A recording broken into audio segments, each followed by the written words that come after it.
Wake up and be amazing and grab your daily Danish. Welcome to a nice wintry day. I wanted to start before I jump in and talk about 11 things that successful people do. And I'll be sure to drop the link in later where we got the information. It just got me thinking and I wanted to share. So I made some notes. But two stories actually. Hey, Tammy. That just kind of got me thinking. Those that may or may not know me personally or are working with me, I do personal development every day. Every day. It's really changed my life in the last 18 months that I get up in the morning and I have to spend 10 minutes filling my brain fitness every day. And then it really goes on because I'm in the car a lot, traveling to the studio to meet people locally or go to networking groups or do what we call one-to-ones where I get to learn about other entrepreneurs, dreamers, believers, and doers. So several years ago, I was fortunate to start meeting a large group of real estate agents. And they talked about a man named Brian Buffini. I never really paid attention. It was just a name, somebody that they followed and they liked. And then last week, I was sitting in a networking meeting, sitting next to Melanie, who I've known for a long time in our running community. And she said, you should really listen to him. You'll really like him. And I thought, I'm always looking for a new podcast. And first of all, I had no idea he was Irish. I didn't know he was going to have an accent. I didn't know he was going to play Celtic music at the beginning and the end. And he just captivated me. And it's much more than selling real estate. And he has a book called The Immigrant Edge. And all the proceeds go to helping other people. But regardless of that, I bought it. And I listened to it 24 or 48 hours, I guess. And really, he talks about 7 things that immigrants do. Not immigrants, people that are going to stay here. But what I heard was imagine coming across the sea. Imagine leaving your friends and family behind. Hello, Annie. Imagine having no support system, potentially no money, not speaking the language, but coming with a dream. Because we don't have a class system here. So if your daddy was poor, you were going to be poor. If your daddy was rich, you were going to have more opportunities. We have the opportunity through education and hard work. Maybe it's hard work first to do whatever we want to do and get wherever we want to go. So when he talked about that, oftentimes when you come as an immigrant, you have that language barrier. And so you may be educated, but you can't get the job because you can't communicate. Maybe you can't write the language. You can't speak the language. And so you're trying to take the scut work, right? It might be cleaning the bathroom, wiping down tables, doing concrete work. It's real work, and all real work has value. But it's often the jobs that people don't want. So as I go and I'm trying to ignite life and spark a healthy revolution every day, I do drive for Uber and Lyft. And I love it, actually. Sometimes I feel like I have to apologize for doing it, but I like it. I love the connection. I love to talk to people. I like to hear their stories. Where are they going? Where are they coming from? So yesterday, now go back to remember I told you about the Immigrant Edge, immigrant with an E, and he talked about how your plight is very tough. It doesn't mean it's impossible, but without the support system, without the language, and perhaps very little money. So I picked up a gentleman of Asian descent. I have no idea really where he's from. And with his broken English, he needed help. And he had told me earlier in the day he'd been in a car accident. And he needed a new car. He was fine physically, but he needed a new car. He didn't actually tell me that. I just figured by looking at him that he was fine. So I pulled over, and he literally just, with trust, handed me his phone and asked me to help. And so we got on the phone, and I looked up car rental in our town, wherever I was. I was actually in New Braunfels, Texas. And I found an enterprise rent-a-car. And I hit the buttons, and I went through the 73 freaking push 1 for this, push 2 for that, push whatever. And I finally got to speak to a human being. And I said my name, and I said I was helping a gentleman whose first language isn't English. And so I was going to kind of translate and be that person.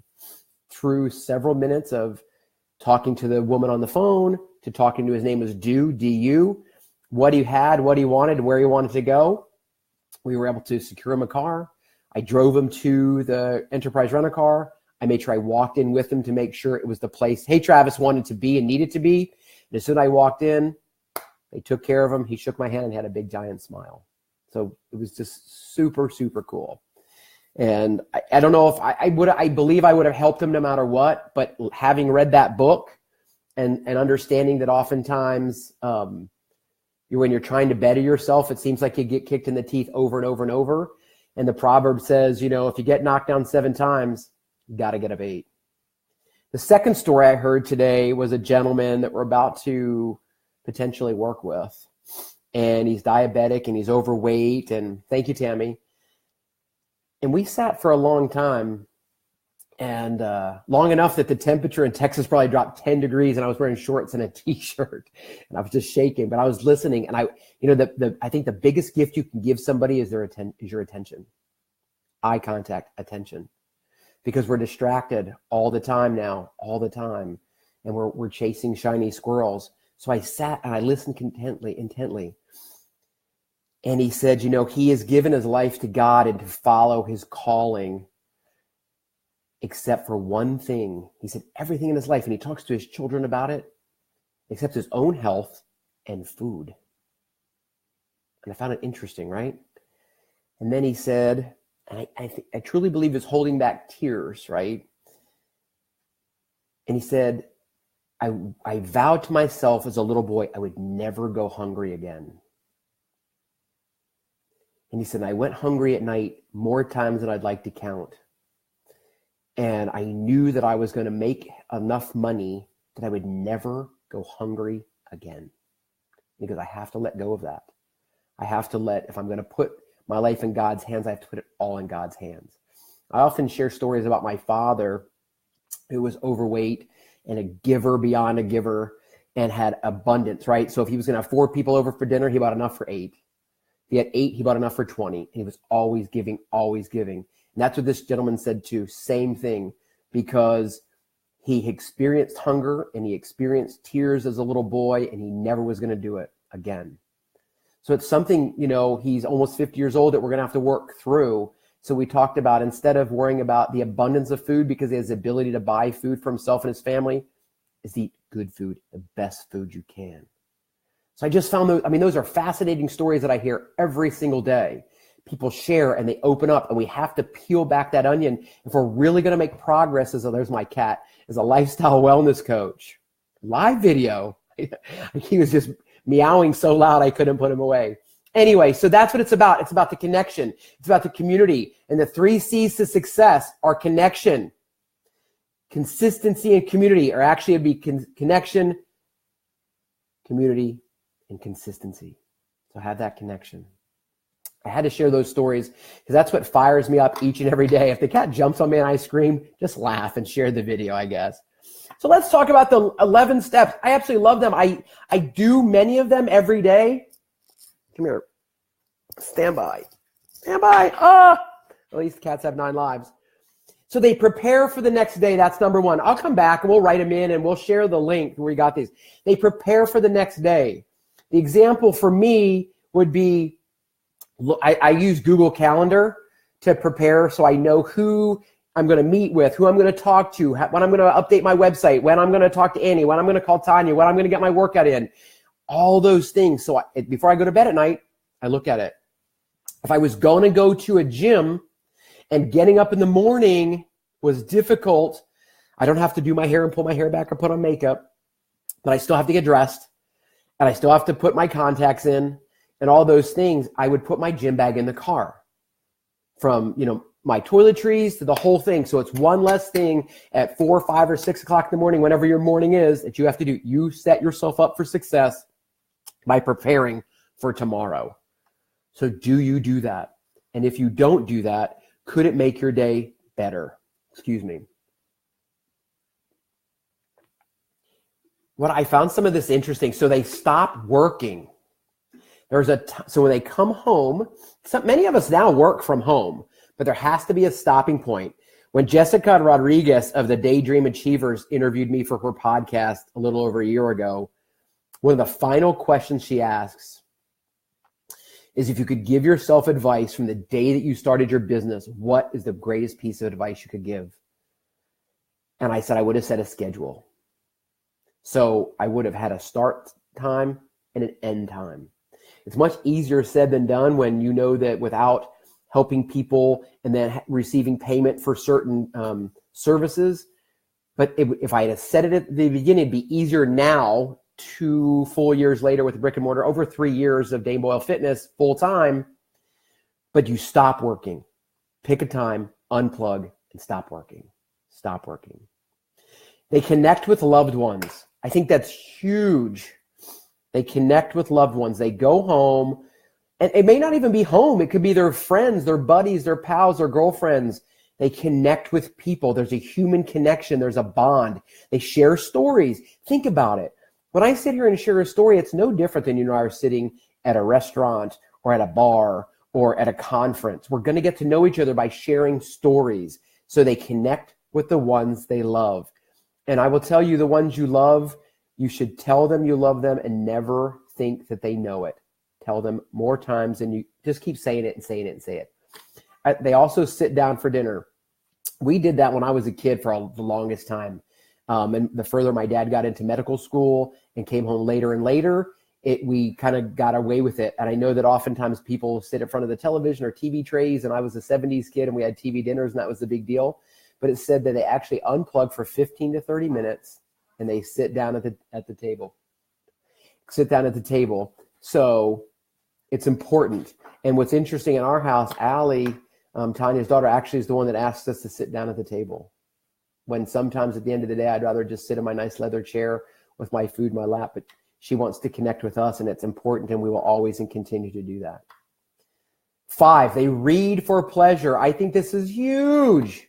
If you are not filling your brain with reading, I think you're going to get left behind constantly. It doesn't matter if it's fiction or nonfiction. It doesn't matter if it's personal development, which is what I do all the time. Although I just started probably the very first personal development book other than the Bible called Acres of Diamonds. I heard it a whole bunch. And the story went when I was listening to the podcast that Jimmy Stewart, who was an Irish immigrant, came to this country. And that's the book his daddy gave him. And it was written in 1890. So it's written as a fable. And I'm really interested. It's about a story set about mindset. So read every day. In today's world, you can do audiobooks, but I think there's still even greater value if you have to either on your phone. So let's talk about on your phone. So today, my daughter Kayla had said, "Hey, Dad, have you downloaded the library app?" No, I hadn't downloaded the library app. So it was literally as simple as downloading the library app. I do have a library card. Did you know less than 3% of Americans have library cards? Where's the most knowledge? I know you can Google it, but do you really know how to do it? The librarian knows how to do it. He or she can help you dig deeper. So with the app, with my library card and my login, I had instant access to libraries all over the country. So that's where I downloaded Acres of Diamonds. That's where I put on hold The Alchemist, which was recommended to me by Kayla, my daughter. And then I had multiple podcasts, people have said that book was the one that they would recommend as for personal development. I know Oprah endorsed it too in her book club. But imagine the fact that in a matter of moments, I downloaded the book right to my phone, and I could put it on airplane mode and still read it, and not be bothered, and not chase scrolls on Facebook or Instagram or Snapchat or LinkedIn or text messages or whatever it is. But I highly recommend download the library app. You pay for it, use it. And I believe from reading too, Andrew Carnegie, who wanted to get some knowledge and information in the beginning of the 20th century, he had to pay to use the library. He didn't have any money. So he donated millions and millions of dollars to start the free library. I love to hear stories. We only know where people are today. We don't know how they got there. It says they clean and get organized. Now this one I need to work on because we're not sitting in my office today, but if you look on the floor, it's a mess. It's piles of books and charts and all kinds of different stuff. But I'm working on it. I need to set a deadline. I need to clear the tabletop. I need to have things so that when I walk in and I prepared the night before, I can sit at my desk. I want it to be a place that I want to go sit and work and is inspiring. So when we moved the studio to a new studio, I don't have as much wall space. It's all windows and overlooks the Guadalupe River, which is absolutely beautiful. But I've got tons of inspirational quotes and sayings and pictures that I want to put in my office, put pictures of you guys up so that I never forget that the reason we do this is because of people like you. But I want to be able to go there and turn on the lights and have a pleasant place to work. So they get organized. They also disconnect from technology. I have heard that more and more from people lately, to disconnect from technology. I do my best to do that. If you've ever really paid much attention, you won't see a whole bunch of posts from me after like 7 o'clock at night, primarily because my first post would be at 4 or 5 o'clock in the morning. And it's a 12-hour day. But I try to get away, and I figure I can answer. I will always answer you. When I wake up in the morning while you're still sleeping, and that's fine, I will send you a message. I won't call you unless we've already decided to do that. But disconnect from technology for a little bit. Let your brain simmer down some and go back, like we said, connect with your loved ones. Read that book. Read that book. Here's what I thought was interesting. It says they develop a hygiene routine, whether it's a hot bath, flossing their teeth, not just scrubbing their teeth really, really fast, trying to go to bed, shaving their legs. For me, it might be shaving my head. But they make it part of the routine that settles the night. It cues your body to begin to relax, to shut your brain down. Because I hear oftentimes that people say they can't shut their brain down. And we have to shut it down. For the most part, by the time I lay down, I'm done. My days are typically 14 hours or so, and I don't wear that as a badge of courage. It just is currently the way that the business is run and the connections are run. But, just take a hot bath. What a great non-food reward at the end of the day. A little bit of quiet time. I'm pretty sure that most moms out there with kids running around and everything like that would love a little bit of quiet time. So could you take 15 minutes for a hot bath? Awesome. So Annie's got some questions. I'm going to have to turn the computer just a little bit because there's a glare coming in we have a really cloudy, hazy day here, and it's kind of weird sun in the sunroom. So I'll look at the question, but they develop a hygiene habit in order to wind down. They unwind with a relaxing activity. Do you do that? Do you shut the TV off? Do you meditate? Do you listen to a podcast? Do you listen to a book? Do you listen to music? Maybe you cook. Do you stretch? Do you just take moments to just clear your head? Look, there's a lot of noise out there, and it happens all the time. In many of the books, I think Hal Erod talks about it in Miracle Morning. Anybody's out there that's reading it with us now, I'd appreciate it. But I think he does say, get an old-fashioned alarm clock, quit using your phone as the alarm clock so that the first thing you do is get up in the morning and start checking your Facebook or checking your email or whatever. Set a routine where we don't touch this for 15 minutes, 20 minutes, to get your mind right, to sit in a moment of silence, to say positive affirmations, to visualize your success in your day, right? I can't stop and try and do these things. What do you suggest?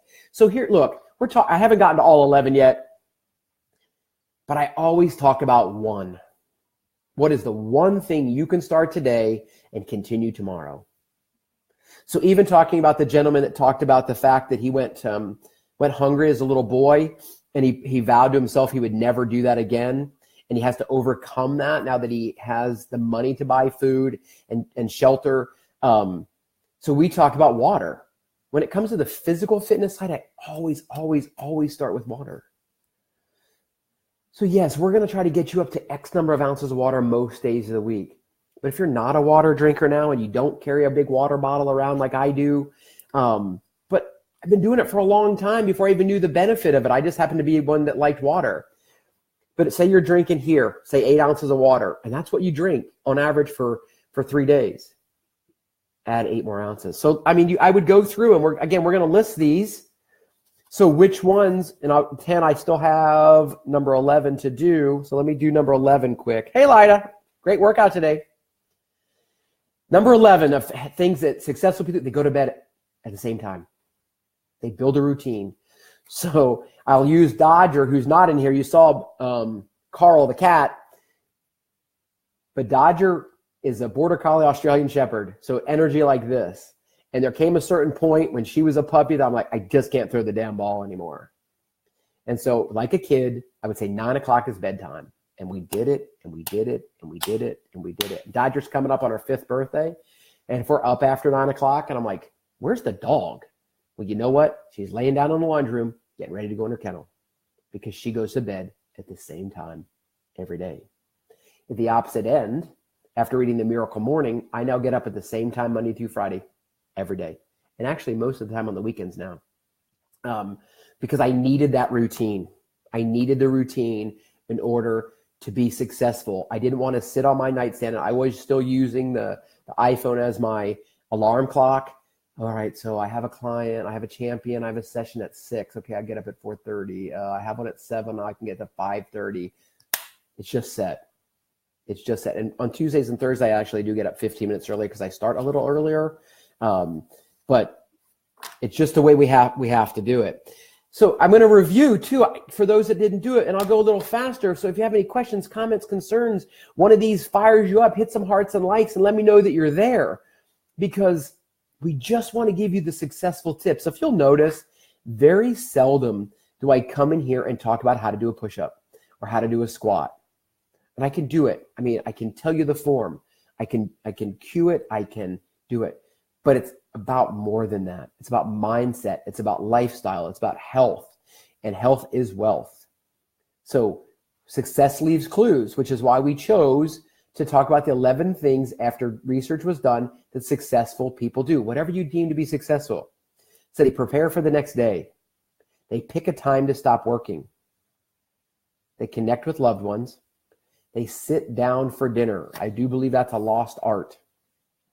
They read for pleasure. Are you reading for pleasure? And if you need a book suggestion, especially personal development, just ask. And if you've never done an audiobook, I will share them with you. And the first one is always free. They clean and get organized. They clean and get organized. They disconnect from technology. I'm glad you're here now, but at the same time, the beauty of the platform we're using is this video will be here 24/7, 365. It's not going anywhere. And eventually I'll load it up on YouTube as well. They reflect on I think I forgot that one. They reflect on the positive moments of the day. That is where you end your day, I get fired up, with an attitude of gratitude. So many times, all we do is dwell on the things we didn't do well. I didn't read today. I didn't make $1 million today, right? I set 3 goals and I did 2, but not 3, but you only remember the 1. If you have the ability to be here right now, you're streaming this somewhere. That puts all of us head and shoulders above most of the world. Be grateful. Did you have clean drinking water today? Do you have warm clothes on today? Is it cold? Did you have a jacket? Did you have a hat? Did you have gloves? Did you have gas in your car? Did your car start today? Do you have a job? Do you have people that love you? I think we take them for granted so much. Hello, Dr. Yandel. Successful people, again, develop that hygiene routine to end the night, to wind themselves down, whether it's a hot bath, how they brush their teeth, those kind of things. They find it's about routine. It really is about routine. I think about raising the kids, and although my kids when they were young might have fussed about bath time or brushing their teeth or going to bed, but once we did it, it became the norm, and we struggled oftentimes when we were taken out of our environment, right? Because that's what we crave. And I use the example of the dog who goes to bed at 9 o'clock all on her own, because when she was a puppy, we trained her to do that. Successful people unline with a relaxing activity. Put on some soft music, podcast, meditate, sit in silence, reflect on the day. Have that attitude of gratitude every day, every day, every day. Hey, Caitlin. They go to bed at the same time. So how do you choose when you go to bed? Is it haphazard? Is it based on when you have to get up in the morning? But setting that routine, your body needs rest. I believe it's one of the most neglected things when it comes to physical health is rest. Because we think we have to go. Well, you know what? The job will always be there. The demands of life will always be there. We only get 24 hours. And since we created time, we've had 24 hours. I want to challenge you to start to emulate the healthy habits of the successful people. How do you want to be successful? What do you want to do? What do you want to achieve? Have you thought about it? Have you thought about it? So again, if you just have to pick one thing. So I actually have 2 champions now that have been a bit overwhelmed with life for complete opposite reasons. Doing the research, it says it takes about 66 days to create a habit. And so literally we sat together individually, I sat with both men, and I said, what can you do? What habit do you want to create in 66 days? 66. One for this gentleman was going to bed at the same time every night. And then I check on him a couple times a week. And, 1 week I think he gave himself a C. Last week he gave himself an A-, so that averages out to a B, not too bad. The other gentleman was making sure that he did sit down at dinner and have his healthy meal every single day. And he's a nurse, and it's been hard sometimes. It's about the planning, and we talked about planning for the next day. I talked to a gentleman today that does radio, television, and film, and he gets up early. He stays up late. He's on the road, and because of what he does, and people know him, that people want to feed him. They just say, hey, he ate our food. And then when the celebrity eats your food, then they can say, hey, he ate our food, and it must be, if it's good enough for him, it must be good enough for you. But how do we make sure he prepares and plans and executes his success? That's what it's all about. So thank you so much. I'm going to sign off. I appreciate every single one of you. If anything in here motivates you, inspires you, and empowers you to dream big, dream often, and dream out loud, don't hold somebody else's future inside your mouth. Share it. Be sure to turn on the subscription. Stay tuned for a new video and an invite for March Madness, where we are going to walk 1 mile a day every day in March. Walk, run, doesn't matter. You'll get all the details. But with that, the product of that is we're going to ignite life, spark a healthy revolution through high fives, handshakes, and smiles by buying coffee at local coffee shops for random strangers so that they have a better today than they did yesterday. Make the world a better place. That's why you were put here on earth.